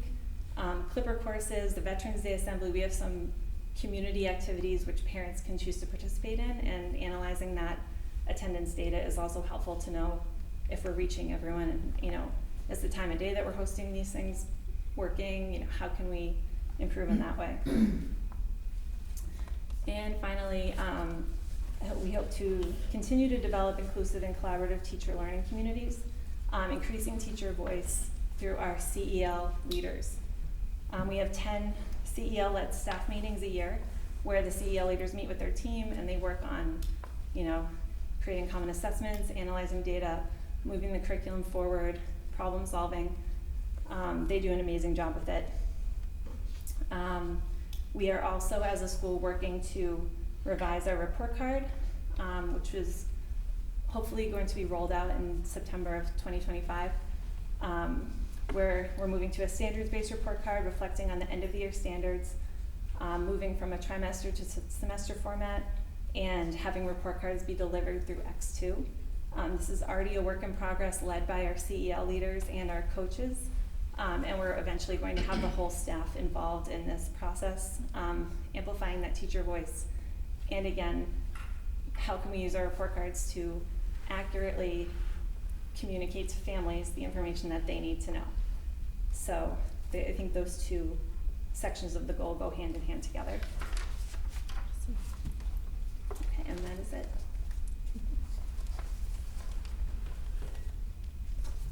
Any questions, comments?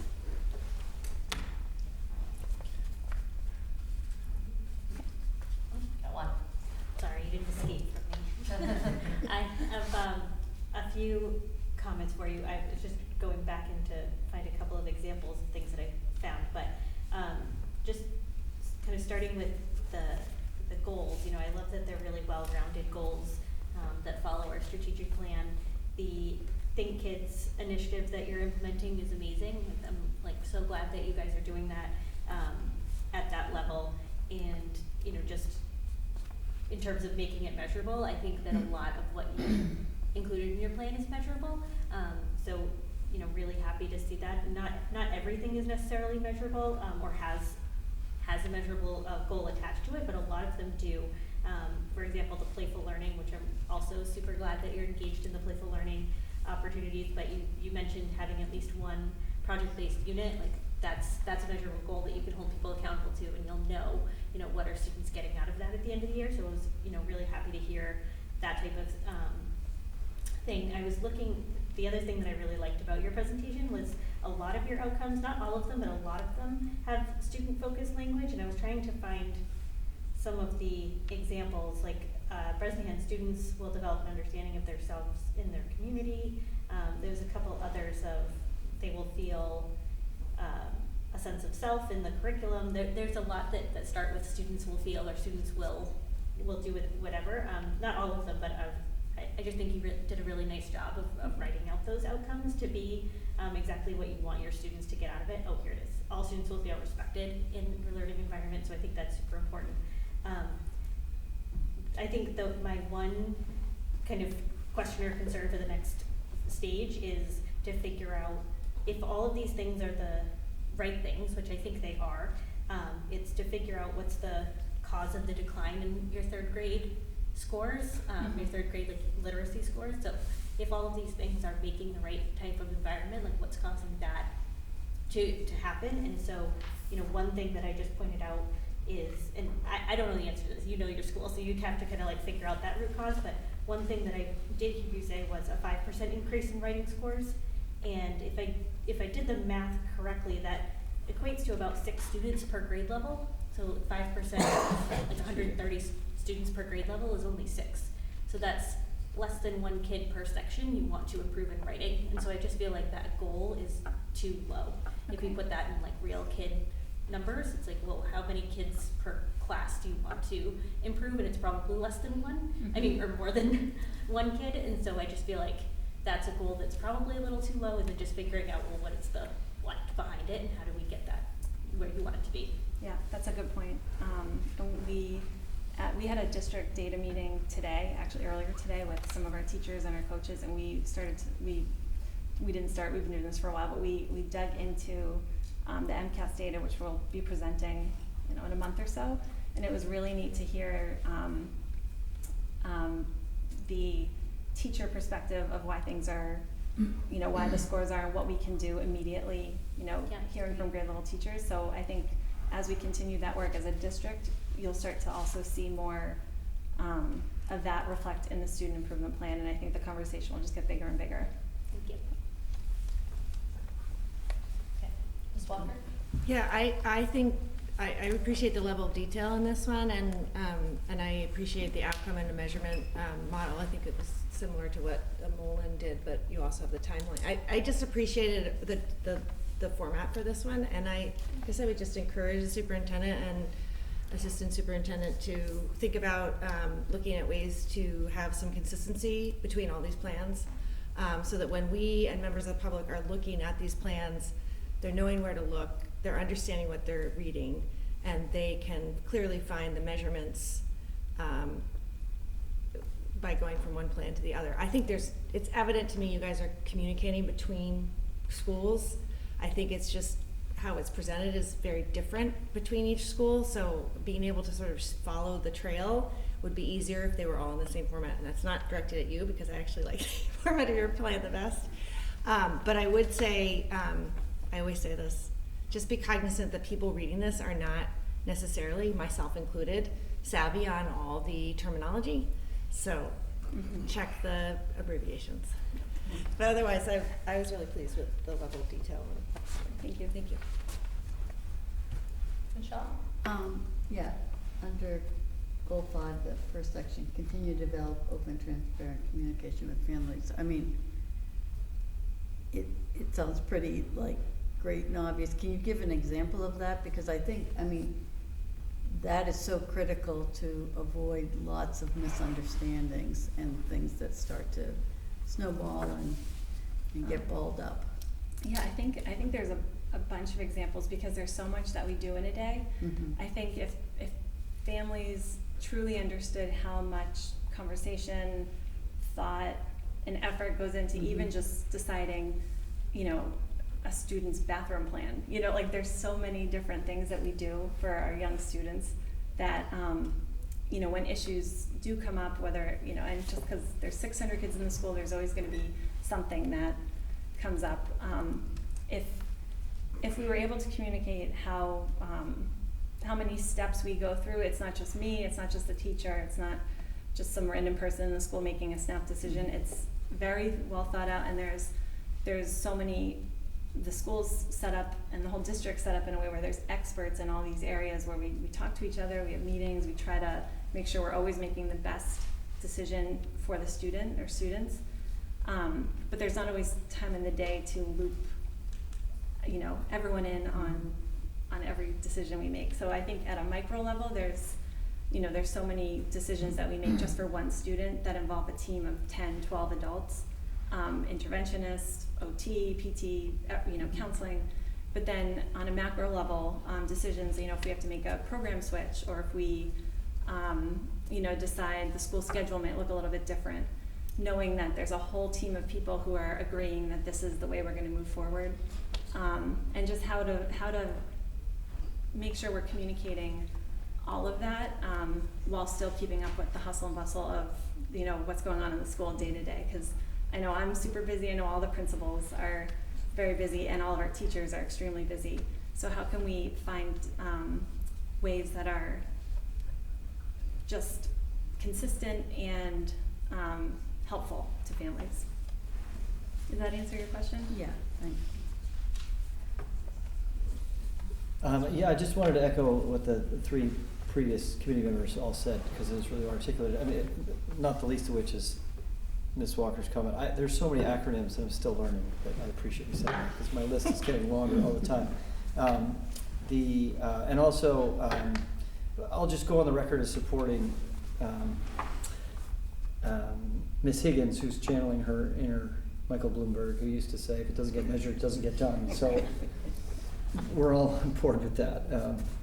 I just wanted to celebrate a win, which is starting with continuing to facilitate a robust after-school program. And I've got 150 kids in Clipper courses, and then we're talking a lot this year about what to do with the 4th and 5th graders after school, but part of that is creating a culture for the kids to figure out what to do with themselves, and families to figure out what to do with the kids. So thank you very, very much for doing that. And I know that's relatively new, and that's hit home for a ton of people, made a huge difference after school, and is highly successful, and is educational, and not just recreational, but also is play-based. So that's really wonderful. And on the formatting piece that Ms. Walker also spoke to, this is really great, because I know the principals all have, so even here, it's all here, we know it's here, and thank you for presenting it here, but for the camera, to see all 4 of these would be brilliant. And maybe it is too technical for me and Ms. Walker, but more so for me, but to see the outcomes, maybe that's the future where we're headed. So it's boom, boom, boom, and then we know they can present the outcomes that you guys, all 4 principals are very cognizant of, more so than we are in all their data meetings. So that's wonderful. Thanks so much. Thank you. All set? All right, thank you. Thank you.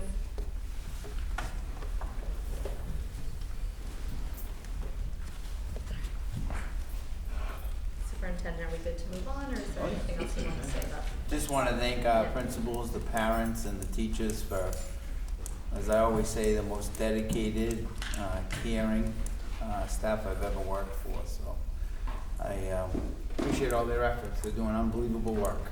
So.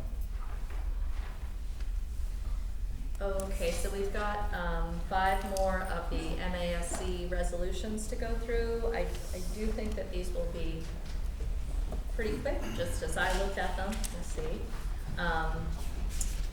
Resolution 6 is support of legislation to improve the fiscal health of rural school districts. I'm wondering if we just abstain from that, where we're not a rural school district. Thoughts on that? I like saying the word rural. Okay.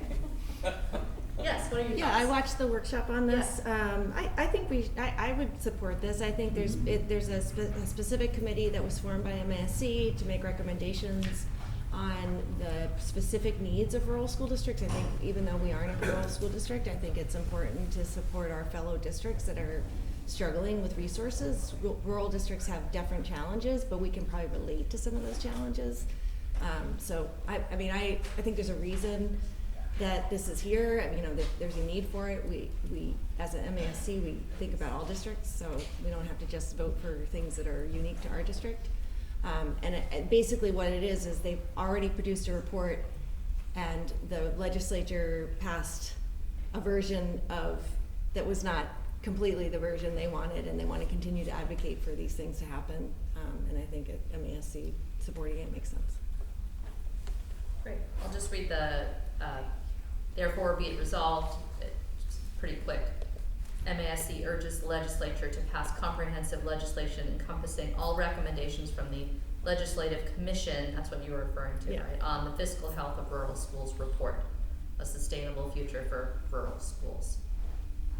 So that's your point, is that the work has been done, just acknowledge the work that's been done, basically. That sounds reasonable to me. Anyone else wanna weigh in?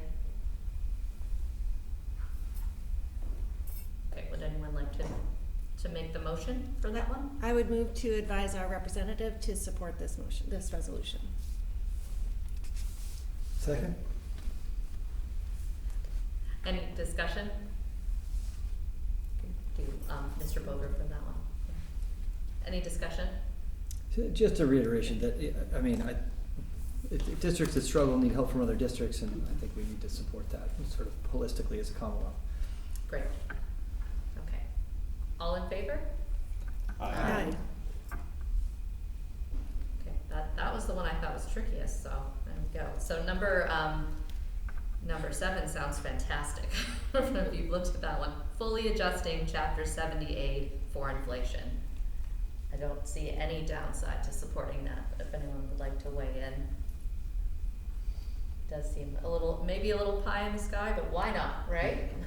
Just put it out there. I can make a comment on it. I mean, I think the goal here is not to do it in one fell swoop, but to do it in a catch-up approach where you're over time increasing. You know, we don't think that you can. I mean, I don't think anyone thinks you can recover the fact that we were at 1% or something increase, whereas inflation was at 4.5. Like we're not going to close that gap in 1 year. But I think the idea that we should gradually over time play catch up, and that the cap should be closer to the actual inflation cap versus some arbitrary small number. Anyone else, any comments? All right, do a motion for that one. I move to advise our representative to vote in favor of this resolution. Any discussion? All in favor? Aye. All right, moving on to Resolution 8, equitable funding for non-regional school districts with high transportation costs. So that's a bit of a mouthful, but I think that does, we're non-regional. So situations, I imagine that's where you have, a larger area. I don't know if you want to weigh in on that. That's sort of what I was thinking, Ms. Walker. It's like if you're, it does spell it out in the rationale piece. If you're above a certain threshold, then there would be a higher level of state reimbursement. Again, I don't see a downside to that. But is there anything else you wanted to say about it? Nope, I think you explained it well. Okay. All right. Anyone can make a motion. You're just gonna make Ms. Walker do all the motions. This is You can just repeat. Nice It's and very easy. easy. Just repeat what I say. Okay, so I move I move that we advise our representative to vote in favor of resolution number 8. Second? any discussion? My only discussion would be, this is not for now because I'm not putting it in the spot. It would be interesting to know down the line where we stand in relation to the percentage, in relation to the statewide average, just for future reference because we're a non-regional with high transportation costs. Correct. Yeah. Right. I do Yes. think, I could be wrong, but I think this is in reference to, I think the last budget addressed this for some school, for regional school districts, so I'm sure that someone's introduced Well, this. yeah, So it's brought up as sort of an Two. equity piece here. Right. Yeah. It is an equity, and Yeah. in particular, Plymouth is a huge, as you guys know, it's like the largest town in the state, right? Geography wise, yeah. and so like they are not a regional school district, so but there are others like us who also have transportation challenges. any other discussion? All in favor? Aye. Okay, then the last two relate to vocational and technical schools, which would help to support some of our goals in the Whittier Regional, as a member in the Whittier Regional School District. So I might just, maybe we can just take those two together. So Resolution 9 is MSBA grants evaluation for Chapter 74, and that's looking at maybe the reimbursement costs amounts should be reflective of the fact that it's very hard to fund these big projects, and it is the you know, the districts like ours that are, you know, putting in those costs. I didn't say that very articulately, but I think you know what I'm trying to say. I think with these ones, one of the main point when this came up in Whittier was that the MSBA looks at a regular elementary school, let's say like Englishman just built their elementary school, the same as a Whittier. Yes, thank you. So, right, so those, obviously technical schools are much more expensive, so that should be more reflective in the formula that the MSBA uses for reimbursement. Which seems like it would be a great thing for us moving forward. Yep. And then Resolution 10 is expansion in capacity in Chapter 74 vocational technical programs, which would reflect the fact that we have more students who want these opportunities than are able to access them because we don't have large enough enrollment.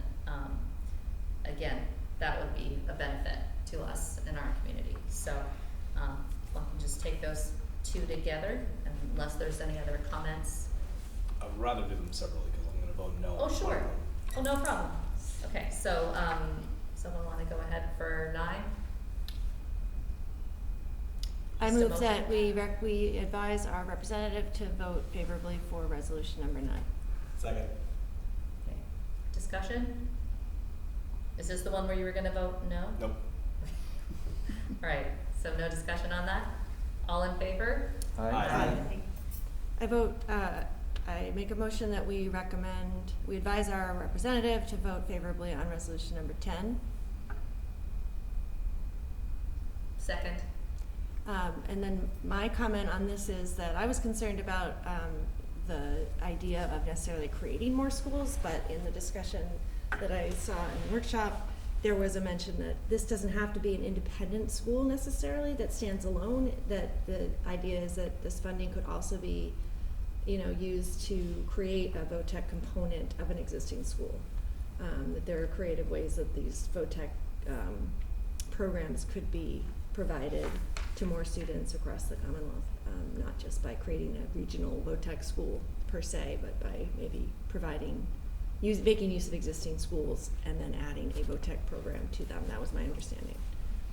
It doesn't specifically say that in here, but I was a little bit concerned about necessarily Building more expanding stuff. more VOTECs, but I know there's demand for it. I have a little bit, maybe this is Mr. Callahan's concern, I don't want to speak for him, but I'm a little concerned about, I know there's demand for it, I'm a little concerned about necessarily increasing the number, but I think I'd support, in general, I support this. I think I support the idea that we have a population that's not being served. Is this maybe one of these situations where we would want to suggest some type of amendment? Because I don't really have I don't do. have an amendment to suggest. I mean, I don't know enough about it to be able to make an amendment suggestion. I mean, it could be an amendment is made in the discussion, but I think both of these will be considered together. What was your concern? First, one, maybe just the way it's written, whereas students applying from sending districts being waitlisted is preventing non-member and school choice students from attending. I don't know what they're trying to say. There's so many kids from the participating districts that want to go, but that's stopping kids that are not in the member districts going. Well, that doesn't concern me that the people in non-member would be like, you know, we can't get any more of our kids in. How many kids applied for this year at Whittier? I'm not sure. I know it was More than 20. got accepted. Yeah. Right. So The way if our own students aren't getting in, I'm not concerned that somebody and a kid from another district isn't getting in because we're actually paying for it. I think what they're talking about is it's almost like there are these VOTEC deserts in the Yeah. state where there's No no options. access. It could be, but that's maybe it comes up in the meeting that you ask them to clarify. No, that is It what says it here is. under- This is about expanding opportunities for people to attend VOTEC and increasing funding so they can create more VOTEC schools. That's the purpose. But it is more VOTEC schools, because I was just wondering are they speculating on making it more accessible, meaning making it online so that you could be in the middle of Massachusetts and attend Whittier? I just didn't know, so I was reading through the last bit. Yeah, I mean, maybe that's part of the plan too. I mean, I think it's to increase the reach of VOTEC Yep. schools to more individuals. But for the practical application, that is a justifiable concern. I mean, 2 years ago, this was a big push by the large urban districts of the state. I know all the mayors signed on to multiple letters. Because I think most of the larger urban areas were saying like, hey, look, we all, Haverhill is one of the, Air 14 was one of the biggest advocates for it, is that we all have all these kids that need to be going to Right. VTEX or have access to it, but they don't, right now they don't have access to the schools. yeah. So they're picking and choosing which kids they get to go, which is great. They just got picked at 4-year college, whatever he said tonight, but it's like, yeah, well, they get to pick what kids get to go there, so I'm sure they're gonna be pretty high performing, Yeah. so. Yeah. Yeah, I think what I'm hearing, and again, I'm not an expert, is that these VOTECs are becoming more selective because there aren't enough to serve. They're just there are not enough of them. Part of it's just not supply, and part of it's demand, right? And the combination of those things is that we're not reaching maybe the population that we need to be reaching because they are becoming more selective, and there's not enough of them. And they shouldn't be selecting anybody. It should be actually random acceptance. Well, that's a That's a separate matter. I know, but I think it all kind of ties in. That's why Yeah. I'm going to vote no. Okay. Unless So- you want to put a thing on there about making some sort of an amendment in person. To But what I don't know, specifically? I'm not gonna have enough time to like go over the whole thing Okay. and give you ideas for it. But I don't mind voting no. We Okay. don't have to be unanimous, right? No, Yeah. but No, is there anyone else who has concerns about it? Cause, you know, if it's more than just Mr. Callahan, then maybe we just scratch that one. No? Okay. No, I'm fine. I mean, like, the way I read both of these, I mean, the one part of it is, you know, expansion of capacity, but the other one is saying just convene a special committee to look into it, so I mean, it's I'm fine if they want to look into it. This will be on here again next year, just worded differently, and like, Right. something else. Well, hopefully not. But that They'll speaks pass to this the year. broader, issue's not the right word, the broader strategic concern with these is, regardless of whether they're realistic or not, is it a conceptual movement in the right direction that we can slowly get on board with, as opposed to just to choose one, the controversy surrounding MCAS, which, you know, you could argue is a slippery slope intention to retract the whole system slowly, piece by piece, which maybe people can't get on board with. So, you know, conceptually, I'm on favor with expanding VOTEC opportunities. So, but I understand what Mr. Callahan's saying, and it's true. In the realistic application of these things, it's a heck of a lot more complicated than anything that's presented here. Anyone else? All in favor? Aye. No. Oh, and opposed? Mr. Callahan. Okay. Yes. There is a piece that was not in our packet, which is the expiring resolutions. They are, there's a number of them, and basically what, MASC has a process where they had tons of resolutions that didn't expire, and so they had this huge list of resolutions that were no longer relevant or had been overturned or resolution. So now they have this review process where they basically give the body an opportunity to either say, yes, let's let that one expire, or renew them. And all of the ones that are on the list this year are ones that were adopted unanimously and that they are recommending we continue beyond their expiration. I looked through them briefly and I didn't see anything that was shocking or unusual. So I guess my general recommendation is that we advise our representative to vote to continue those expiring resolutions unless there's something that you personally find concerning. We don't have them in front of us tonight, but Yeah. we did have them in our packets that we all received. At the last meeting? Yeah, that we, or the MASC packet that we all got. Yeah, I have that right here. So that will actually come up at the delegate assembly? Yeah, is and that I what think you're they saying? generally vote as a they vote as a group on whether to continue those resolutions. Oh, collectively, okay. I feel like that came up last year because they didn't have a process, is that right? But then last year or in the past few created years, I this don't know if process. last year was the first year, or, yeah, but it's a pretty new process.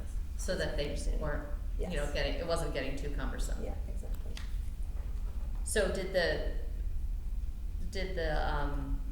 committee The committee recommended approval. recommended these ones specifically to? Yes. Well, they're all the retain ones that are expiring, but they didn't say that there was one in particular. I see, okay. All right, well, that's something we can also talk about before, we do, if it seems like there's something that we need to discuss, we do have one more meeting before the conference. Yeah, I guess I would just move, to be consistent, I would move to give you the discretion to vote for the continuing resolutions. Second. Any discussion? All in favor? Aye. Thanks, Ms. Walker. Mm-hmm. All right, so we have some subcommittee updates, starting with finance, Mr. Callahan. We did meet, but I'm gonna report out at the 11:04 meeting. Okay, sounds good. And, policy, Ms. Walker? Yeah, we did meet. We had a very productive meeting. I will be bringing a few items forward in the near future, and then we are now done with our audit. So now we're going through and just revisiting any policies that we had sort of put on hold. But we're also looking at some of the recent, in the past year or so, MASC has issued a few policies, renewed, updated policies. In particular, the ones we're reviewing are sort of related to technology and digital access. So I think that will be pertinent to the discussion going forward on a variety of things. So we had a good conversation, and like I said, we're probably going to bring a couple forward in the near future, and then going to continue conversation on some of the others. Thank you. If I can just, Yes. one of the policies in there, the school calendar one, directly relating to the contract negotiations, there's language in our policy that doesn't match up with the current contract language, and how that's gonna change during those deliberations, I'm not sure, but we'll have to look at that one again and clarify all of that. Great, thank you. And Mr. Boger, communications? No updates since the last meeting. We have a meeting this Thursday at 6:30. There was a communication that went out today from the city finance manager about the joint committee meeting on November 13th, so that's worth reiterating. But other than that, we're looking forward to Thursday. Thank you. Thank you. Okay, superintendent's report. All right, just a few items for tonight. The business manager update. As Mr. Littlehale is transitioning out, we've sent an invitation to multiple companies for a bid process. The bid deadline will be October 30th. We've reached out to 3 companies, so as we go throughout that process, I will update school committee. But the bid deadline will be the 30th. Superintendent advisory, I just want to update on that. That's superintendent advisory has been working with me for the past 2 years. It's about 20 people within our school community. We have community members. Ms. Hall's actually on there. She's enjoyable meetings. We have parents, community members, faculty, and it's been really rewarding as a sense that a lot of the different topics that you heard tonight, from the parents in the community is also being discussed every month at the superintendent advisory. So, and we kind of did that same process with that group of things they would like to see in the budget and some important topics moving forward. So I want to credit them for a lot of their support the last couple of years. So that's good. And then the last piece is the NEF Media Lab, that whole renovation project and the integrated arts. As you know, for the past few years, we've not only added programming throughout the district, but we've really been upgrading the studios, podcasts through the NEF. So there's been a lot of work there, but for us right now, the main focus is on this media lab.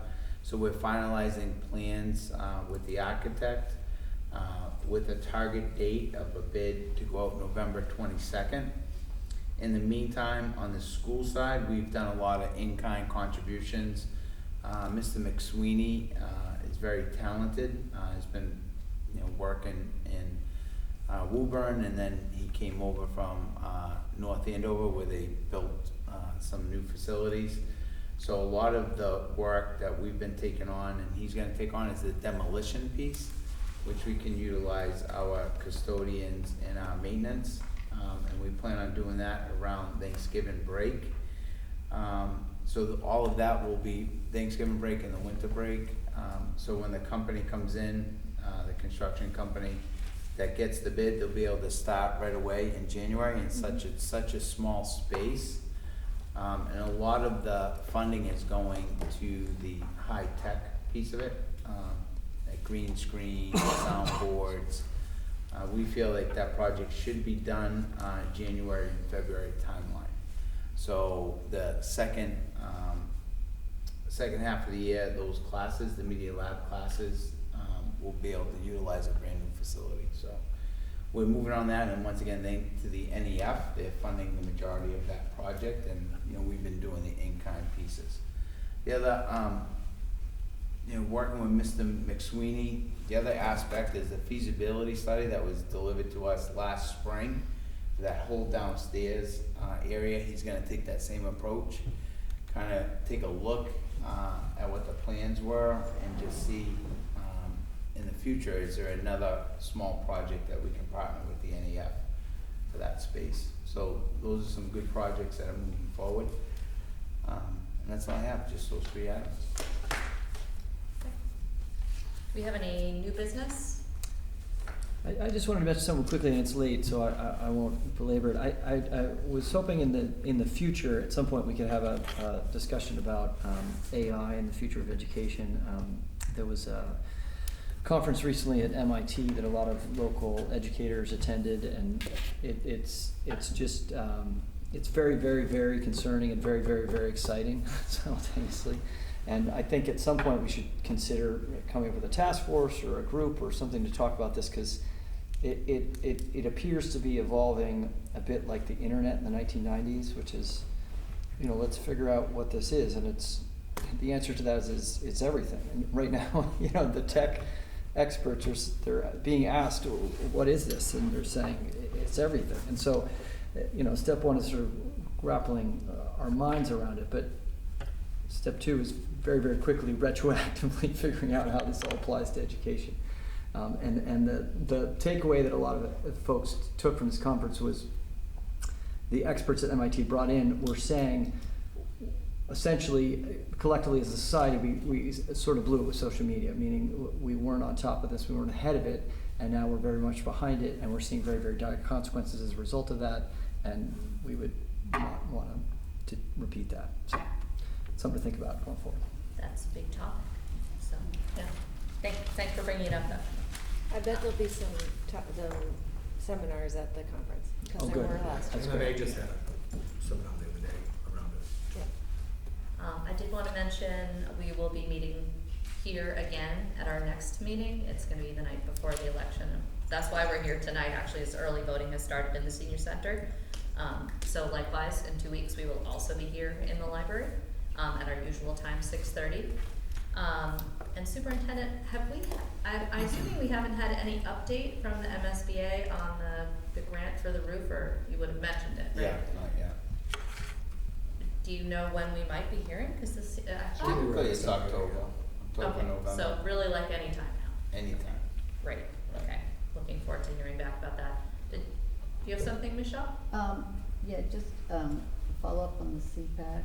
Yes, thank you. There seems to be some Need to confusion. add that to the subcommittee. Oh, sure. Yeah, let's do that. Put CPAC under subcommittees for next time.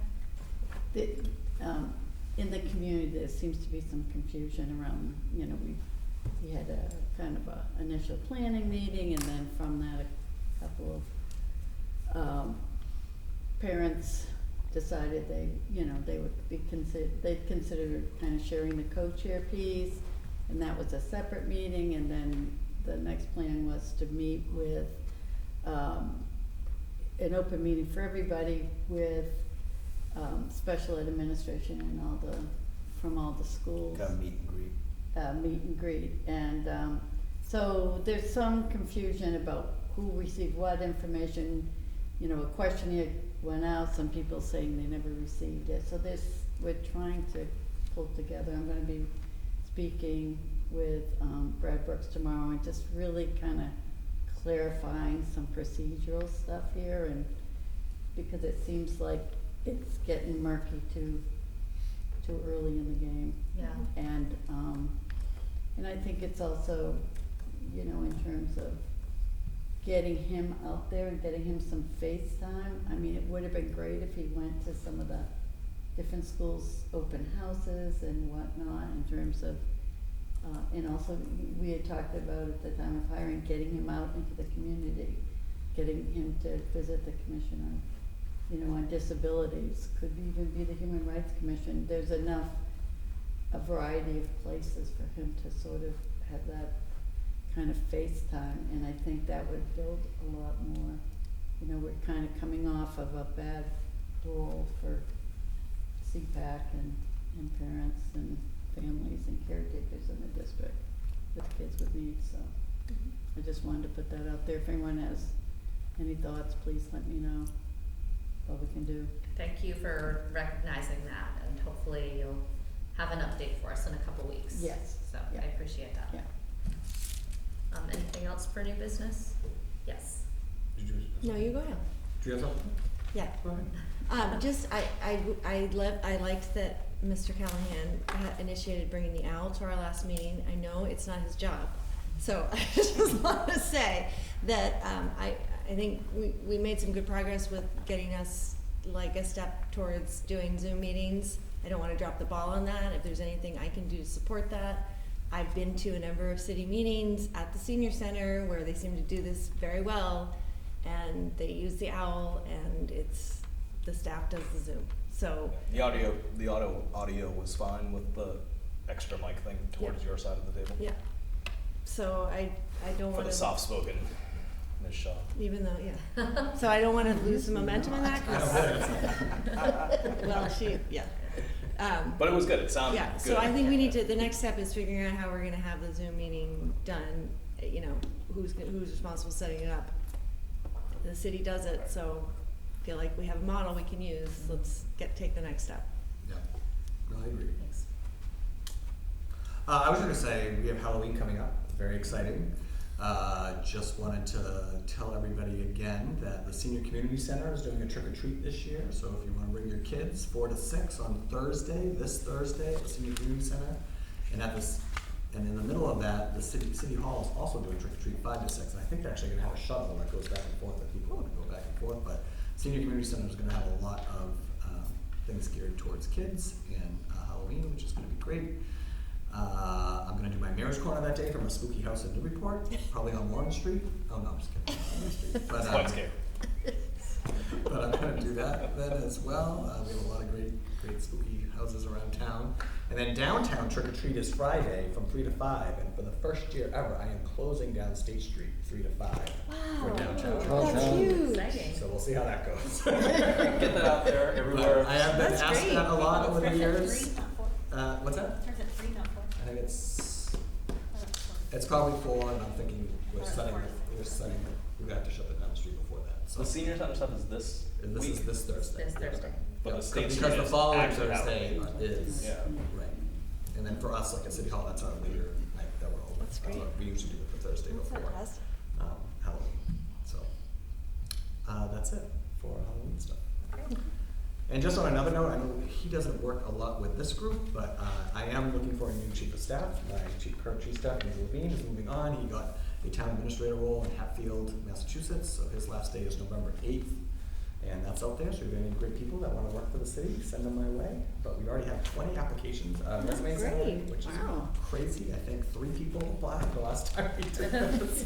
But that's probably more to say about me than actually the jobs. The fact that we have 20 is, I'm taking that as a good sign. And so. with options. All right, good. So That's it for me. don't rush off, because we do have an executive session. Keep it brief. So I will move that we enter executive session for the purpose of discussing possible litigation and or legal matters, and will not reconvene in open session. Second. And roll call? May Reardon, Yes. Sarah Hall, Yes. Andrew Goldberg, Yes. Brian Callahan. Yes. Brianna Higgins. Yes. Kathleen Shaw, Yes. Julia Walker. Yes. Thank you.